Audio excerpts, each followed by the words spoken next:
8º dia de Provérbios, do desafio, falando sobre o capítulo 8. Vamos lá?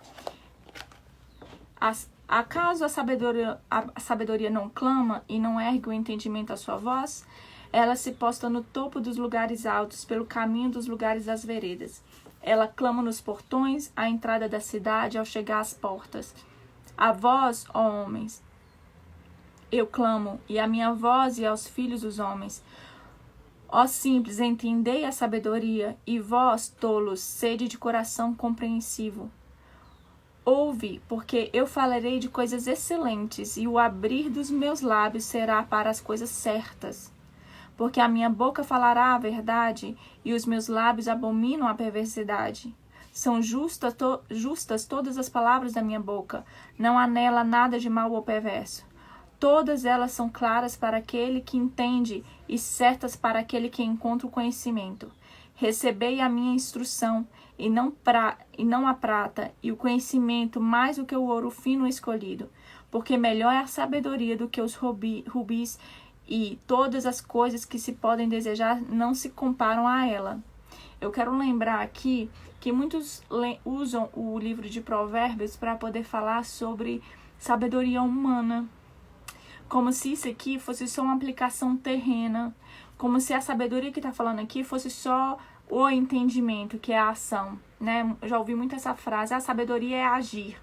Na verdade, a sabedoria transcende a agir. A sabedoria, ela te dá o conhecimento, ela te leva a conhecer as coisas, a entender as coisas, mas ela te leva também a aplicar. Mas a sabedoria não é uma questão humana, não é uma decisão humana. A sabedoria que se fala em Provérbios é uma sabedoria dada por Deus. E a sabedoria é um dom do Espírito Santo. Então, leia o capítulo de Provérbios entendendo que a sabedoria é a pessoa de Jesus e Espírito Santo. Porque eles nos guiam, eles existem antes da fundação do mundo. E você vai ver nesse capítulo que eu vou continuar a ler, como que a sabedoria é a figura do Espírito Santo, ok? E para você entender que para você executar, você precisa do Espírito Santo. E por quê? Porque muitas vezes você vai até decidir, vai agir por um tempo, mas a persistência, a continuidade, quem dá a força para persistir é Ele. E aí a sabedoria fala, né, para buscar mais do que rubis né, que ela vale mais do que rubis. E todas as coisas que podem desejar não se comparam a ela.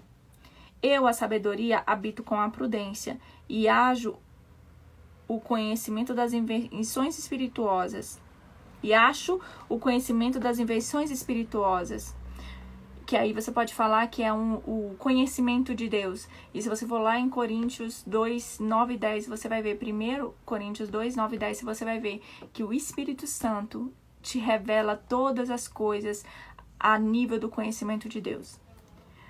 Versículo 13. O temor do Senhor é odiar o mal, o orgulho, a arrogância, o mau caminho, a boca perversa, eu odeio.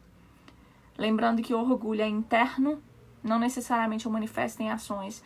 A arrogância é manifestação de comportamentos, ou seja, eu não só sinto que sou melhor que o outro, mas eu ajo de forma a manifestar isso nas minhas atitudes. E a soberba é o mais alto nível de orgulho e arrogância. A soberba é quando eu chego no nível onde eu acho que eu não preciso aprender mais nada, porque eu já sei tudo. Eu não preciso de ajuda de ninguém, porque eu me basto, né? Meu é o caminho e a perfeita sabedoria. Eu sou o entendimento, eu tenho força. Por mim reinam os reis e os príncipes decretam justiça. Por mim príncipes governam e nobres todos os juízes da terra. Eu amo aqueles que me amam e os que cedo me buscarem me acharão. Aqui tá falando, a sabedoria tá falando que por ela reis governam, juízes julgam. Ou seja, toda a sabedoria e conhecimento para fazer essas coisas na terra, quem dá é a sabedoria. E olha que louco, fala que é caminho. Ó, meu é o conselho e a perfeita sabedoria. Eu sou o entendimento, eu tenho força. Por mim reinam os reis e os príncipes decretam justiça.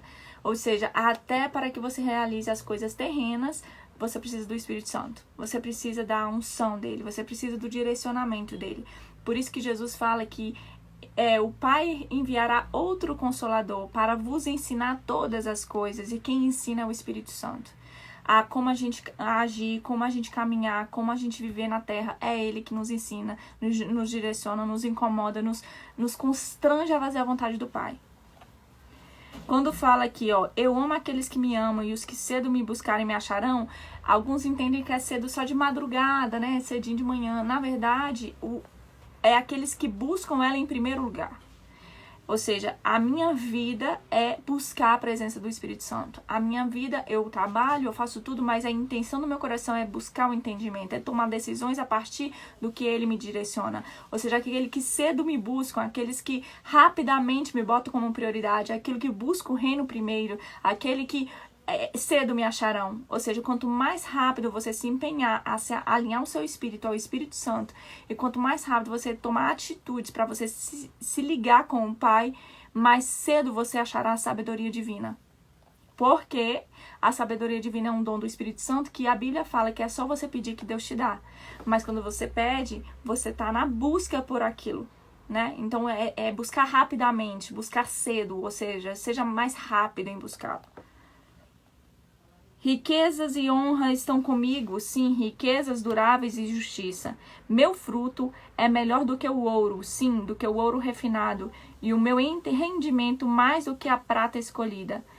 Guio pelo caminho da justiça no meio das veredas do juízo, para que eu faça herdar bens àqueles que me amam, e eu encherei seus tesouros. O Senhor me possuiu no princípio de seu caminho, antes de suas obras mais antigas. Fui formada desde a eternidade, desde o princípio, antes do começo da terra. Tá entendendo como é a parte da Trindade? Ou seja, antes que a terra fosse feita, já existia a sabedoria divina, que é a figura do Espírito Santo. Quando não havia profundidades, fui gerada. Quando não havia fontes abundantes de água. Antes que os montes fossem estabelecidos, antes das colinas, eu fui gerada. Enquanto ainda ele não havia feito a terra, nem os campos, nem o princípio do pó do mundo. Eu estava lá quando ele preparou os céus, quando ele traçou um círculo sobre a face do abismo, quando ele estabeleceu as nuvens acima, quando fortificou as fontes do abismo, quando ele assinalou ao mar o seu decreto, para que as águas não transpassassem o seu mandamento, quando ele determinou os fundamentos da terra. Então eu estava junto a ele, criando com ele, e eu era diariamente o seu deleite, regozijando-me sempre diante dele, regozijando-me na parte habitável de sua terra, e meus deleites estavam com os filhos dos homens. Essa parte aqui aponta para o Espírito Santo. Se você for lá em Gênesis 1, você vai ver que o Espírito de Deus pairava sobre a terra. É isso que a palavra fala. Alguns dizem que Deus mandou as coisas acontecerem, né? A palavra dele fez as coisas, mas quem concretizou foi o Espírito Santo. Não sei até onde isso realmente é verdade, mas se eu partir do princípio de que tudo na terra o Espírito Santo me guia para realizar, eu posso entender sim que o Espírito de Deus é o Criador, é o que nos faz ser co-criador com Deus. Até porque a Bíblia fala que o Espírito de Deus conecta com o nosso espírito. Então, o Espírito Santo de Deus conecta com o nosso espírito e isso nos inspira a realizar a vontade do Pai e os sonhos do Pai. Daí vem tantas ideias, daí vem tantos projetos que muitas vezes as pessoas acham que são delas, é minha ideia, não é? É uma inspiração divina, um códigozinho acessado no espiritual que manifestou na sua alma, na sua mente, como uma consciência. Ok?